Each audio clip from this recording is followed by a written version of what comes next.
हा मोठा प्रश्न आहे.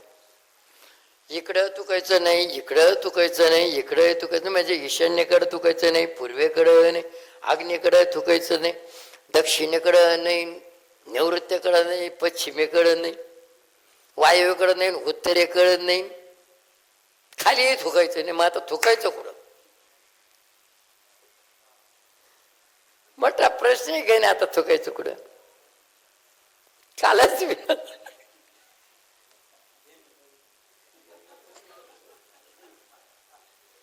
थुकायच्या खिशात.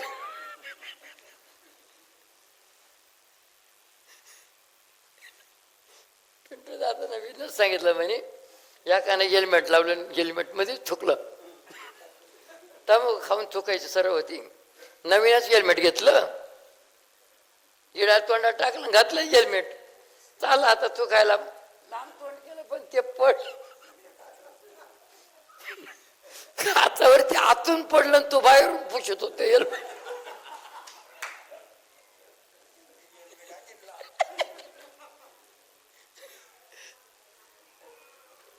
तर या 8 दिशामध्ये वेगवेगळ्या पद्धतीचे देवता आहे. 8 दिशांकडे पाहून थुकलं, त्या देवतेचा अपमान आहे. पण आपल्या शरीरात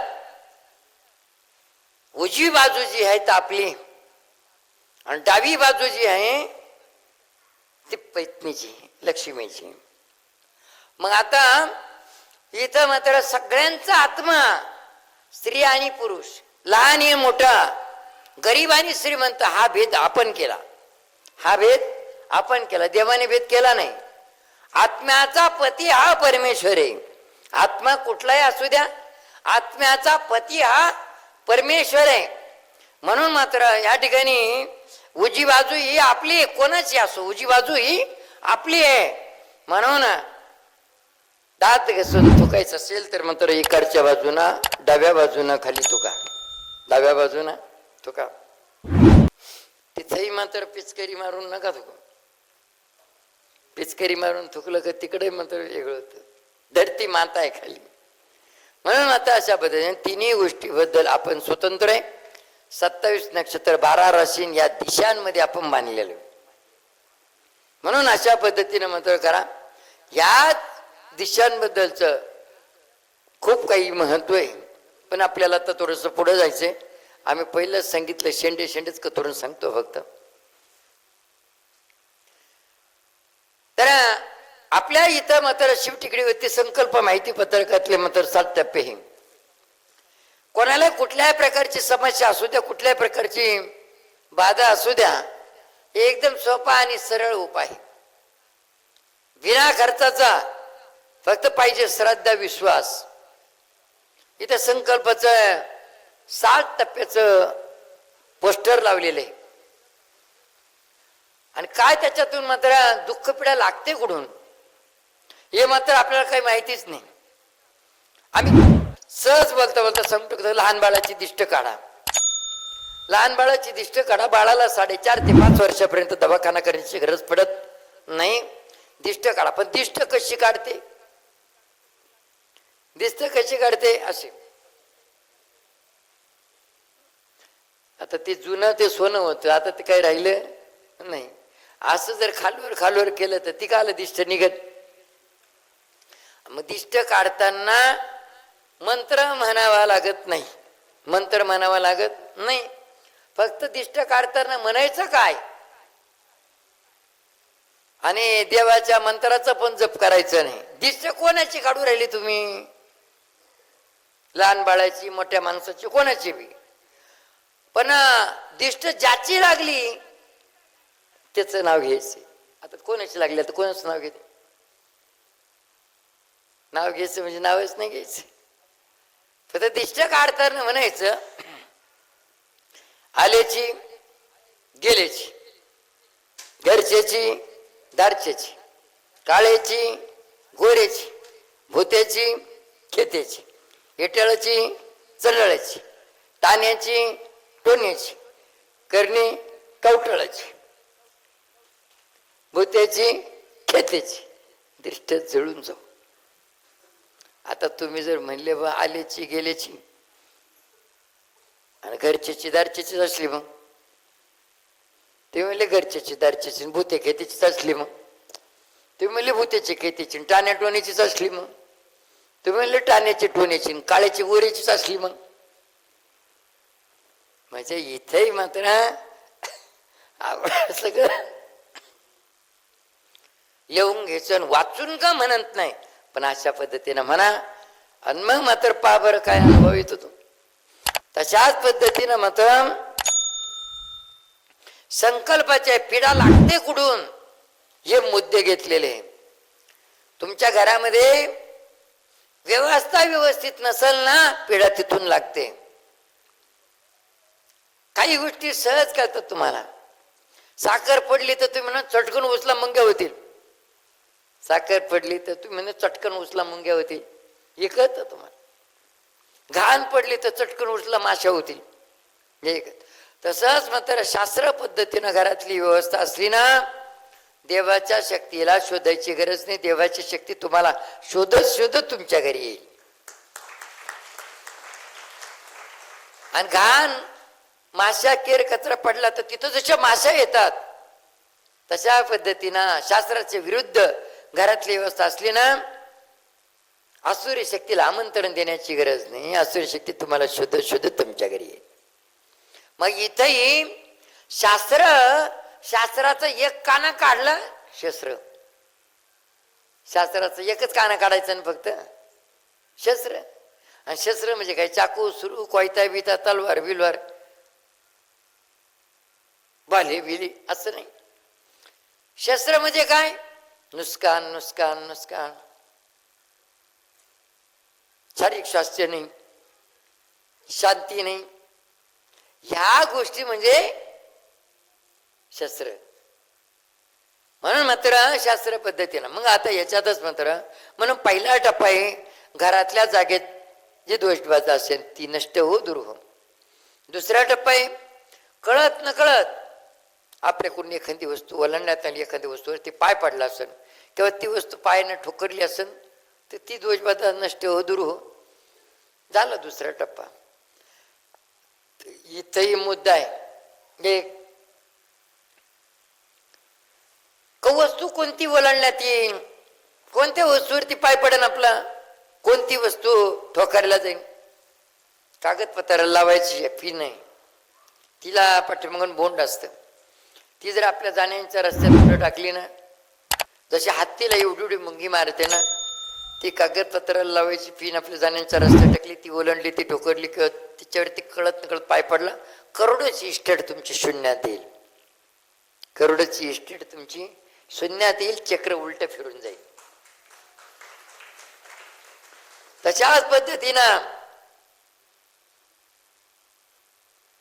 काही गोष्टी मात्र जसं आता आपण कधी कधी सांगतो गाडीला बिबा 7 लवंगी मिरच्या आणि निंबू हे बांधलेलं असतं आता ते बनवताना काही मंत्र विंत्र नाही म्हणत ते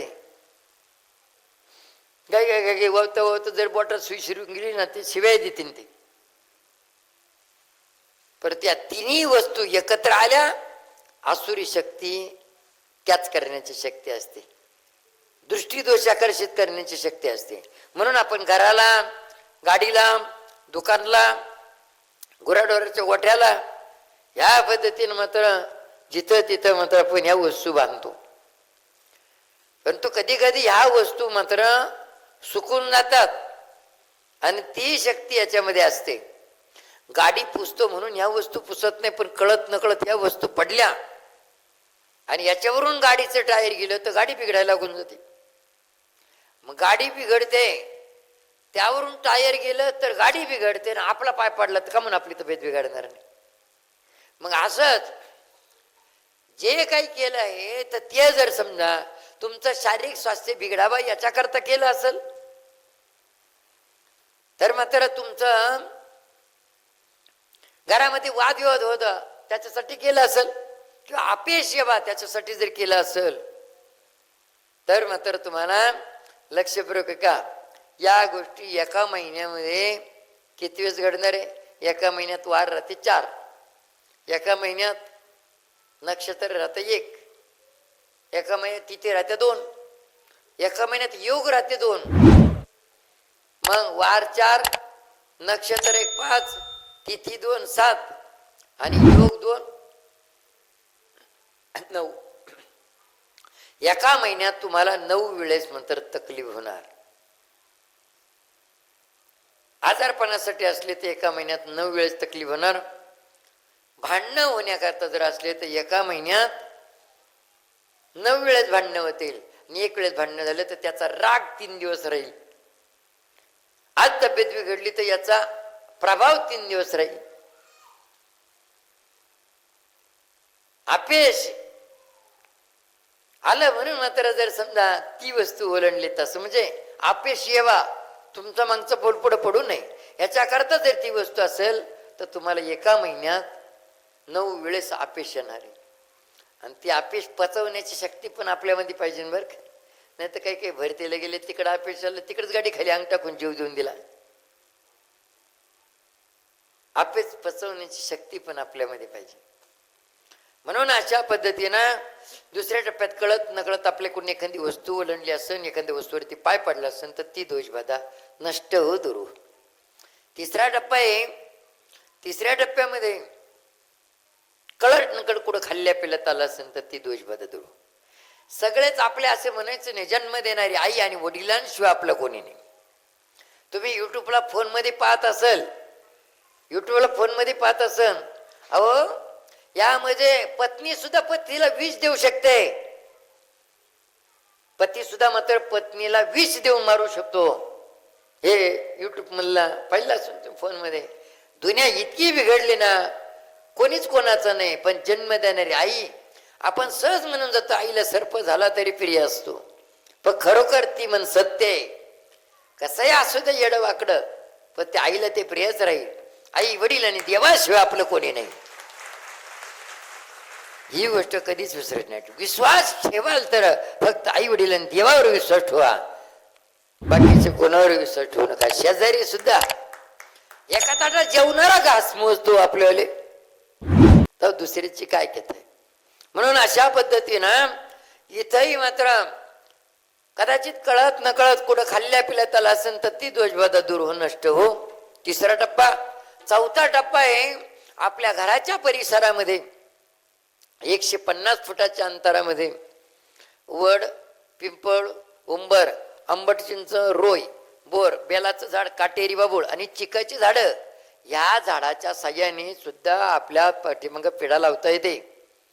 वड, पिंपळ, उंबर, आंबट चिंच, रोय, बोर, बेलाचं झाड, काटेरी बाबूळ, चिकाची झाडं म्हणजे पपई पण आली. हे झाडं 150 फुटाच्या अंतरात तुमच्या फॅक्टरीच्या कारखान्याच्या बाजूला, तुमच्या घराच्या बाजूला, गोट्याच्या बाजूला, अशा पद्धतीने एखाद्या हाफीजच्या बाजूला असलं तर दुश्मनाला, तुमच्या शत्रूला तुमच्या घरात येण्याची गरज नाही. हा चौथा टप्पा. आणि आता इथंही मात्र तिसरा टप्पा हा मात्र मिळता जुळता आहे. तिसऱ्या टप्प्याला 5वा टप्पा मिळता जुळता आहे. तिसऱ्या टप्प्यामध्ये काय म्हणलं, जर कळत न कळत कुठं खाल्ल्या पिल्यात आलं असेल तर ती दोषबाधा नष्ट हो, दूर हो. आता तुम्हाला म्हणलं चहा घ्या, तुम्ही म्हणले चहाच सोडला. जेवण नाही करीना, नाश्ता करीना, चहा घेईना, कमीत कमी मग प्रसाद तर घेशाल का नाही. मग 5वा मुद्दा आहे तिथे प्रसाद. जर समजा तुमचं चांगलं होतंय ना, त्यावेळे मात्र जर समजा एखाद्याने प्रसादाच्या रूपामध्ये, एक उदाहरण सांगून टाकतो तुम्हाला म्हणजे त्याच्यावरून कळलं. 4 भावांचा परिवार, 4 भावांच्या परिवारामध्ये 25 30 50 माणसांचा सगळा जमाव होता लवाजमा. मग आता ह्या जमावामध्ये त्यांच्याकडे सायकल नव्हती, मोटरसायकल आली. मोटरसायकलच्या जागेवर 4 व्हील गाडी घेतली. झोपडी होती राहायला, स्लॅबचा बंगला बांधला, त्याच्यावरती अजून 3रा 4था मजला करायचा. 4 व्हील गाडी आली. पुन्हा मात्र 4 चौघामध्ये म्हणले ते 14 15 16 टायरची गाडी घ्यायची. या कडाला विहीर खुतून त्या कडाला पाईपलाईन न्यायची. असं 4 चौघात म्हणल्यानंतर 4 चौघातले आशीर्वाद देणारे सगळे नाही ना. आशीर्वाद देणारे फक्त आई आणि वडील आणि देवाशिवाय दुसरं आशीर्वाद देणारं कोणी नाही. स्वार्थापोटी सगळे. मग असं म्हणलं काय कायच्या मनात त्याला का घबाड सापडलं का जाणू, 16 टायरची गाडी घ्यायला लागला, वर 3रा 4था मजला बांधायला लागला, इकडे विहीर खोदून पाईपलाईन तिकडे न्यायला लागला. असं म्हणले हो, त्या माणसांना ते सहन होत नाही. अशा माणसांनी प्रसादाच्या रूपामध्ये काही वस्तू विधी करून आणल्या. याचे कोण त्याच्या त्याचे कोण त्याच्या त्याचे कोण त्याच्याकडं आल्या कारभारी व्यक्तीकडं. कारभारी व्यक्तीकडे त्या वस्तू आल्यानंतर आता कारभारी व्यक्ती पहिलाच वैतकून जायला राहतो. याचं डोकं दुखलं त्यानंच पाहिजे, चहा साखर त्यानेच पाहिजे, त्याची पाठ दुखते त्यानेच पाहिजे, त्याचे गुडघे दुखते त्यानेच पाहिजे, एकाला थंडी ताप येते त्यानंच पाहिजे, एकाची साखर वाढते त्यांनीच पाहिजे. या सगळं मग जेव्हा कारभारी व्यक्तीकडे तो प्रसाद आला त्या टायमाला कारभारी व्यक्तींनी सगळ्यांना थोडा थोडा प्रसाद वाटला. घ्या, तुमची थंडी ताप जाईल, घ्या तुमचं डोकं बरं होईल, घ्या तुमचं पोट बरं होईल, तुमची पाठ बरी होईल, तुमचे गुडघे बरे होतील. सगळ्याला वाटला. आणि लहान मुलांना बी, हे लहान मुलं अभ्यास करत नाही, घ्या बा, त्यांना वाटला. आणि थोडासा शिल्लक राहिला तो आपल्या तोंडात टाकला. मग अशा पद्धतीनं आता साखर डोळे झाकून खाली तरी गोडच लागते, आणि डोळे उघडे ठेवून खाली तरी गोडच लागते. आता इथंही पाहा तुम्ही, आता कदाचित डोक्याची गोळी म्हणते का, मी डोक्याची म्हणते कधी, डोक्याची गोळी काही बोलत नाही. डोक्याची गोळी बोलत नाही तरी डोकं बरं करते, करते का नाही. पोटाची गोळी बोलत नाही तरी पोट बरं करते. अशा पद्धतीनं मात्र तो प्रसाद काशीचा होता का वाराणसीचा होता हे काही माहितीच नाही, पण प्रसादाचा प्रभाव कोणत्या रूपात आला होता तो त्याने त्याचा प्रभाव दाखवून दिला. कालांतराने कारभारी व्यक्ती मात्र काम सांगायचं ना, हे म्हणायचं कारभारीवानी नुसतं फिरवतो मामालाच काम सांगतो, हे काही काम करीना ना. आता काम जर करीना तर मग आता काही 4 व्हील गाडी, ते 16, 14, 15 टायरची गाडी काय फुकट येईल आता, जत्रा तरी येईल का. 3रा 4था मजला का होईल, या कडाला विहीर खोदून त्या कडाला पाईपलाईन का होईल, बसून राहिले हो. आता कारभारी व्यक्ती आहोत तरी काय, कोणी काम करीना ना. लहान मुलांना म्हणलं अभ्यास करतं, ते म्हणतं करीन तर करीन, तर घरी बसल. हा प्रसादाचा प्रभाव झाली नाही. कारभाऱ्याच्या व्यक्तीला चटवाक्याला डोकेदुखी, कोणी काम करीना कोणी काम करीना, कारभारी व्यक्तीवरच भांडायचे. कारभारी व्यक्ती म्हणला तर याच्यात मजा राहिली नाही, ज्याचं त्याचं बाजूला निघून जा, 2 घास सुखात खा. झाल्या एकाच घरात 4 चुल्या, वायली निघायला कारणीभूत कोण सांगा, कारभारी व्यक्ती का. आता घर फोडणारा दुसरा आहे. तुम्ही कारभारी व्यक्तीला अजिबात दोष द्यायचा नाही. तो जर तसा असता तर तुमची झोपडीची माडी झाली नसते. तो जर तसा असता, तुमच्याकडे सायकल नव्हती हो पण 4 व्हील गाडी आली. आणि तो जर तसा असता तर तुमचं मात्र शेत सुपीक झालं नसतं, कांदे वांगे आले नसते. ह्या गोष्टीचा विचार करायचा. म्हणून मात्र अशा पद्धतीनं तर 3ऱ्या टप्प्याला मिळता जुळता मात्र 5वा टप्पा आहे.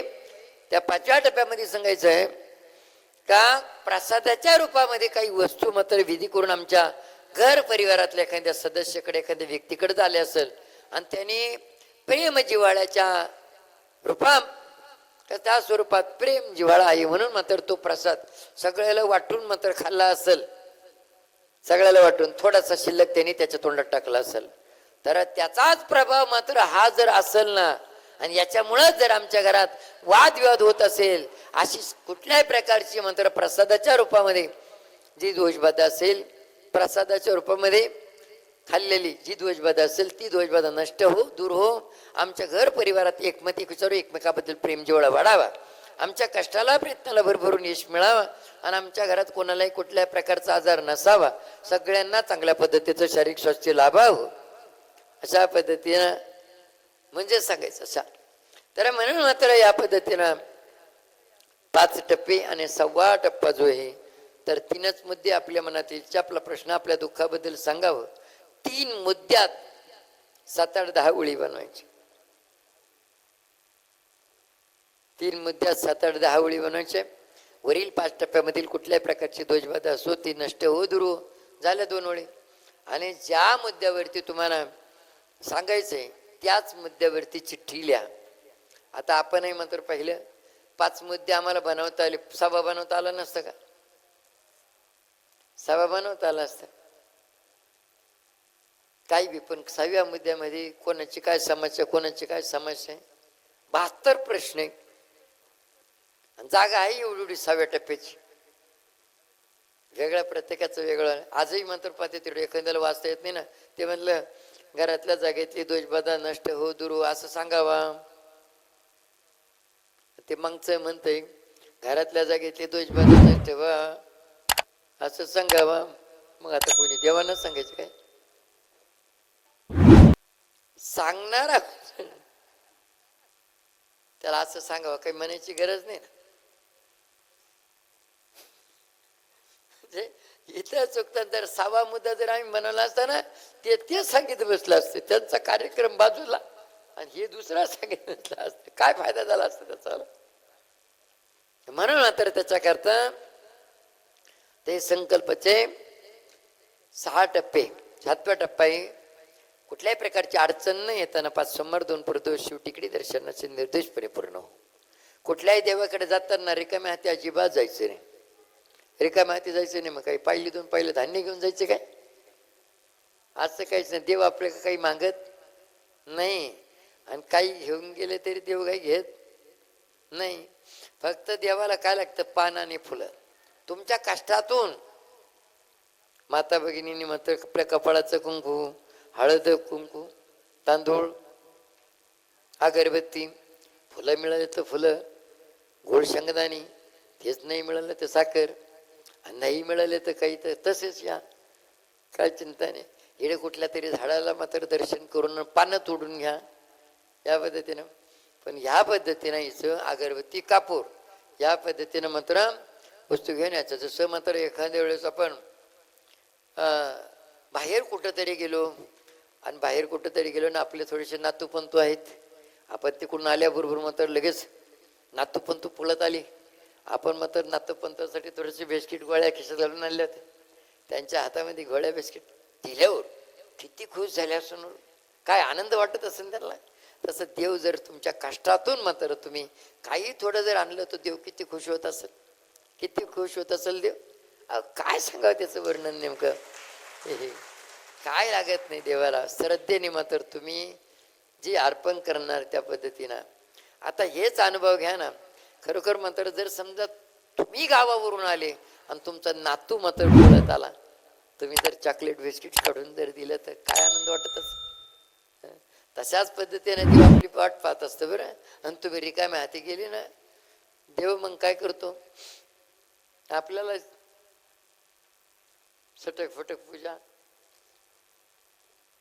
आणि पटकन आशीर्वाद असं काय. म्हणून मात्र या पद्धतीनं इथं अडचणीचे दिवस पळायचे. ह्या गोष्टी कोणाला माहितीच नाही. 4 दिवसाची अडचण असते ती 3 दिवसाची. पतिदेवाचा 4था दिवस पाळावा लागतो आणि 5व्या दिवशी 8:30 पासून तर 12:30 पर्यंत 7 आंघोळी करायच्या. 8वी आंघोळ शुद्ध पाण्यानं करायची. हे तुझं पशी तू जागा चुकलाच. सुतकाची अडचण असली तर 10व्या दिवशी केस काढतात सगळे, पण गंध लावलेला गंध मात्र 13व्या दिवशी मोकळं होतं. पूर्ण सुतक 13व्या दिवशी फिरतं. विटाळाची अडचण असली तर मुलीचा जन्म असला तर 16 दिवस अडचण पळायची. 17व्या दिवशी त्यांचा परिवार सेवेत येता येतो. फक्त मात्र माता भगिनी जी बाळाची आई आहे तिला सेवेत येता येत नाही. 6 महिन्यानंतरच मात्र ती देवदर्शनाला जाऊ शकते. आणि मुलाचा जन्म असला तर 38 दिवस अडचण पळायची. 39व्या दिवशी मात्र सेवेत येता येत. अशा स्थितीमध्ये तर हे असे जर पवित्रता पाळून नियम पाळून जर तुम्ही 5 सोमवार 2 प्रदोष केले तर तुम्हाला तुमचा प्रश्न सुटायला 6 महिना लागत नाही. पण आम्ही काय सांगतो तुम्हाला बोलतो जे एखादं उठत उभं राहतं ते सांगतं का? पहिलं प्रदक्षिणा मारली का पहिली एकच बळ वाचा, दुसरी प्रदक्षिणाला दुसरी, तिसऱ्या प्रदक्षिणाला तिसरी, 4थ्या प्रदक्षिणाला 4थी ओळ वाचा. अशा 7 प्रदक्षिणाला 7च ओळी वाचा. आणि तिकडून मात्र तुम्ही येता येता काय कायच्या सोमवार प्रदेश भरपूर झाले. काय कवडीचं ऊन नाही आला. काय काय तिकडून येता येता मोटरसायकल पाठीमाग एक जागा होती, ते म्हणलं येऊ दे येऊ दे येऊ दे. त्यांनी घेतलं बसून. अर्धा 1 किलोमीटर आलं. आता त्याच्या घरात काय अडचण आहे, कुळात काय अडचण, आपण काला उच्चपाती करायचं. पण मग ते असं विचारणं चुकीचं आहे का नाही. पण मग इथं आल्यावरती कदाचित मात्र इथं टाकी त्याच्याकरता समोरच बांधलेली. आपण थोडेसे हातपाय धुवून घ्यायचे, अंगावरती पाण्याचा शितोडा टाकून घ्यायचा, कानाच्या मागून तोंड द्यायचं, कानात पाणी घालायचं, आणि मग मात्र देवदर्शन वगैरे कोणाचं वर्षण होऊ देता करायचे. तर असं जर केलं तर कुठल्याही प्रकारची दोषबाधा असली तर ती दोषबाधा जाईल आणि तुमचे सोमवार प्रदोष लागू होतील. आपण पवित्रता पाळत नाही, तिथं पवित्रता आहे, तिथं दैविक शक्ती आहे. जिथं अपवित्रता आहे तिथं आसुरी शक्ती आहे. आसुरी शक्तीला तोंड धुवा लागत नाही. बिना तोंड धुवायचा चहा प्याला तरी चालतो. तो म्हणून मग असं बी पेलं तर तो काही कडू लागणार काय, चांगलाच लागतो तो. म्हणून मात्र आसुरी शक्ती ही अपवित्र स्थानी राहते आणि दैविक शक्ती पवित्र स्थानी राहते. तुम्ही जेवढी पवित्रता पाळणार ना, जेवढी पवित्रता पाळणार तेवढी मात्र दैविक शक्ती तुमच्या पाठीमागे राहील. करा ना, मग तुम्ही जोडदार करा ना. तुम्ही बसले, आमचं चालू चालू करा ना. तुम्हाला आम्हाला तुमचं ऐकायचं.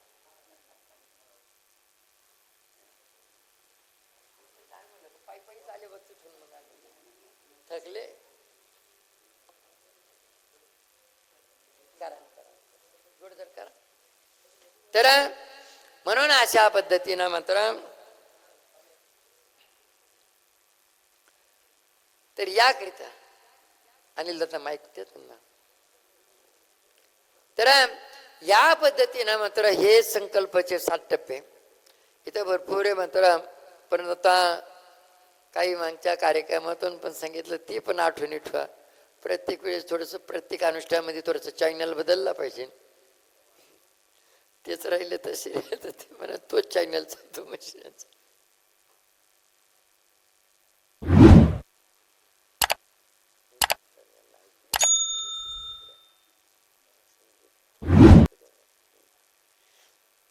म्हणून या पद्धतीनं आता इथं मात्र आजच्या मुद्द्यावरती आणून ठेवलं तुम्हाला. आता नेमकं शेती व्यवसाय, शेती व्यवसाय पर्यंत का शेती व्यवसाय आपल्या सगळ्याच्या जीवनामध्ये महत्वाचा आहे. प्रत्येक जण मात्र शेती करतं,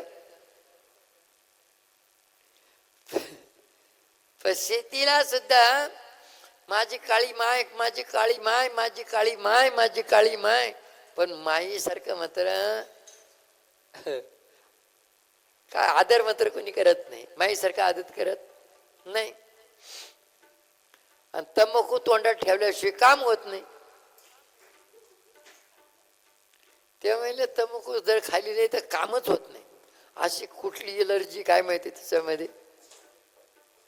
या का म्हणलं तंबाखू जर सोडली तर जगूच शकत नाही. तंबाखू सोडली तर जगूच शकत. तो कार्यक्रम येणच झाला. मला म्हणलं भाऊ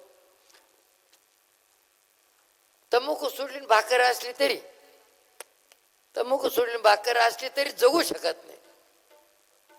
आणि तंबाखू असली भाकर जर नसली तर जगन म्हणे. म्हणजे पहा आता कार्यक्रम हा, तंबाखू असली आणि भाकर नसली तरी जगल, आणि तंबाखू नसली भाकर असली तर जगणार नाही.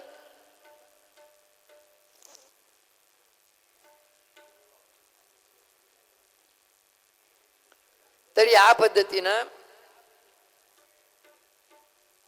म्हणून आज मात्र सुंदर असे गायक मंडळ मात्र या ठिकाणी आलेले. थोडस आपण मात्र भजनाचा पण आनंद घेऊया. या ठिकाणी आपल्या अंतकरणामध्येच अशी एक शक्ती आहे. तुम्हाला सांगितलं ना आम्ही नेमकं पहिल्या सुरुवातीला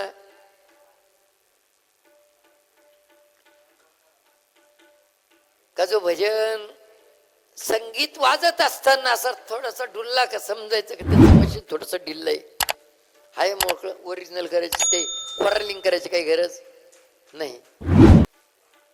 नाही तर मशीन गच होऊन जातं ते खुटखुट खुटफुट खुटफुट खुटाकडे वाजत ते त्याची फायरिंगच वेगळी राहते. इकडं शिका येईल, इकडं खोकला येईल, समजायचं ते मशीन गच झालेले. पण इथं जर समजा भजन पूजन चिंतन असं चालू असताना आरतीच्या नंतर हरे राम हरे कृष्ण कृष्ण कृष्ण हरे असं म्हणत असताना, नाम जप करत असताना, ओम जनार्दनाय नमः ओम जनार्दनाय नमः असं म्हणत असताना जे नाचतील ना त्यांचं मशीन ओव्हरऑलिंग होईल, त्यांचं मशीन ओव्हरऑलिंग होईल. 7 दिवस तुम्ही ऍडमिट आहे. 7 दिवस जर समजा तुम्ही दवाखान्यात ऍडमिट राहिलं ना, दररोज एक नर्स इंजेक्शन टोचिती, दररोज एक डॉक्टर इंजेक्शन टोचितो. तो येतो, तो वेगळ्या गोळ्या देतो, ती येते, ती वेगळ्या गोळ्या देते. काय सगळा कार्यक्रमच. पण इथं 7 दिवस तुम्ही ऍडमिट आहे. इथं मात्र फक्त आनंदाने डुला, फक्त आनंदाने, बस आनंदाने डुलता डुलता डुलता डुलता गाडी ओव्हरऑलिंग होऊन जाईल. आणि मग एकदा चालू झाली का मग काय ओव्हरऑलिंग करायची काही गरज नाही. बॅटरी चार्जिंग झाली. हो, आताच पाहिलं ना आपण, कालचीच गोष्ट पाहिली की नाही. गाडी चालू होईना ती एकदा लुटून दिली मग चालू झाली तर तिचं चार्जिंग झाली ती. तसं आपलं सुद्धा कुठंतरी मात्र थोडस असं शरीर हलवलं पाहिजे. आपण ज्या टायमाला आरती करतो ना, भुपळी म्हणतो ना, भुपळीच्या टायमाला सुद्धा भस्मले पुनी असं म्हणणं, असं केलं पाहिजे. असं भस्मले पुनी पवित्र मे स्वामी जनार्दन. काही तर